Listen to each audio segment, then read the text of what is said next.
ఏ హోటల్లో పోయినా కుళ్ళిపోయిన చికెన్, కుళ్ళిపోయిన మటన్లు, కుళ్ళిపోయిన కూరగాయలు. అసలు ఎంత 75 సంవత్సరాల్లో తక్కువ సమయంలో హోటల్స్ అందరి మీద, ప్రతి హోటల్ ఎంత పెద్ద హోటల్ మీద రెడీ చేసి మంచి ఆహారం అందిస్తున్నారు. హోటల్ వాళ్ళు ఈరోజు భయపడుతున్నారు. ఇది ఒక చరిత్రనే. ఇప్పుడు హైడ్రా ఈ రోజు నేను చూశాను. నిజంగా రేవంత్ రెడ్డి గారికి సలాం చేయాలా. సొంత అన్నను కూడా నోటీసు పంపించారంటే గ్రేట్ మ్యాన్. వాస్తవంగా గ్రేట్ మ్యాన్. దానికి అయినా మన ఎవరైతే ఇప్పుడు బీఆర్ఎస్ నాయకులు ఏదైతే ఉన్నారు కదా, తెలంగాణ ప్రజలకు రెచ్చగొట్టే ప్రయత్నాలు చేస్తున్నారు. ఏ విధంగా అయితే ప్రతి దాని మీద రుణమాఫీ 2 లక్షలు చరిత్ర. ఇది 2 లక్షలు రుణమాఫీ అంటే చిన్న మామూలు విషయం కాదు. తెలంగాణలో రాజశేఖర రెడ్డి గారి హయాంలో కూడా కొంత రుణమాఫీ జరిగిన విషయం చాలా. అప్పుడు కూడా ₹1,00,000 రుణమాఫీ చేశారు కదా. అప్పుడు రాజశేఖర రెడ్డి గారు ప్రతి ఇంట్లో నేను ఫోటోలు చూశాను. రాజశేఖర రెడ్డి గారు చనిపోయినప్పుడు నేను ఆదిలాబాద్ నుంచి బాసర పాదయాత్ర చేశాను. అప్పుడు దానికన్నా ముందు కూడా నేను ఆ పాదయాత్ర సమయంలో ప్రతి ఇంట్లో పోతే ప్రతి ఇంట్లో రాజశేఖర రెడ్డి గారి ఫోటో. మాకు రుణమాఫీ అయితే జరిగింది. రాజశేఖర రెడ్డి గారి పరిపాలన కూడా అద్భుతం ఉంది. దానికన్నా ఇప్పుడు రేవంత్ అన్న చేసే పరిపాలన అయితే 9 నెలలు నేను చూస్తున్నా కదా. ఇప్పుడు దాకా 70 సంవత్సరాలు ఎవరు చేయాలి. ఇంత జరుగుతున్నా కూడా, ఇంత పరిపాలన చూస్తున్నా కూడా మరి బీఆర్ఎస్ వాళ్ళు ఎందుకని అట్లా కాల్ చేస్తారు అంటే ఇప్పుడు దొంగల చేతిలో తాళం ఇచ్చేస్తే దొంగ సైలెంట్ గా ఉంటది. ఇప్పుడు వాళ్ళ చేతుల నుంచి తాళం వెళ్ళిపోయింది. తాళం వెళ్ళిపోయిన ఏం చేయాలా అసలు. ఒక్కసారి రాజులైన తర్వాత ఒకటేసారి కింద పడిపోతే రాజుకి ఏం అర్థం కాదు. ఇప్పుడు సడన్లీ వాళ్ళు రాజులై సడన్లీ పడిపోతే ఇప్పుడు ఏం చేయాలని అర్థం, అసలు ఏం మాట్లాడాలనో ఎప్పుడు మాట్లాడాలని అర్థమైతలేదు. ఆ పరిస్థితులు వీళ్ళు ఉన్నారు. ఇప్పుడు ఎగ్జాంపుల్ నిన్న కవిత గారు వచ్చారు కదా. కవిత గారు యుద్ధం చేసిపోయారో ప్రజల కోసం ఏదైనా మంచి చేసిపోయారా జైలుకు? నిజంగా సత్యం గెలిచిందంటే ఏం కామెంట్స్ అది?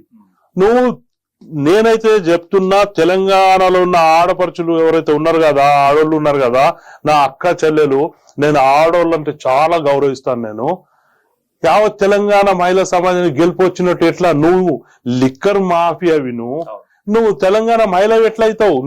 ఇప్పుడు తిహార్ జైల్లో ఏకైక మహిళ ఉంది. తిహార్ జైల్లో పోయింది తెలంగాణ నుంచి కవితే. తిహార్ జైల్లో పోయింది ఎవరు? ఒక మహిళ కవితే పోయింది. దేనికోసం పోయింది? ఉద్యమాలు చేసిపోయిందా? నువ్వు ఉద్యమాలు చేసిపోయి ఏదో ప్రభుత్వం మీద, ఏదో కేంద్ర ప్రభుత్వం మీద యుద్ధం చేసిపోతే నీకు యావత్ తెలంగాణ సమాజం మొత్తం ఎయిర్పోర్ట్ దగ్గర నుంచి రిసీవ్ చేసుకుంటే, నువ్వు ఒక లిక్కర్ మాఫియా నేను యుద్ధంలో గెలిచి వస్తున్నాను చేతులు ఎత్తితే ఎక్కడ సమాజం? నీ వెనకాల ఎవరైతే పింక్ డ్రెస్లు వేసుకొని ఉన్నారో వాళ్ళు లేబర్ 500 తీసుకొచ్చి ఎయిర్పోర్ట్ లో చూపే ప్రయత్నాలు చేశారు. కానీ తెలంగాణ సమాజానికి అందరికి తెలిసిపోయింది ఇక్కడ లిక్కర్ మాఫియా కవిత,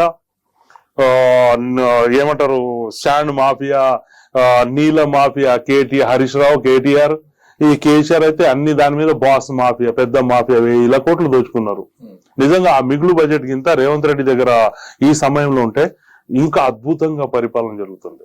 కానీ మిగులు బడ్జెట్ లేదు.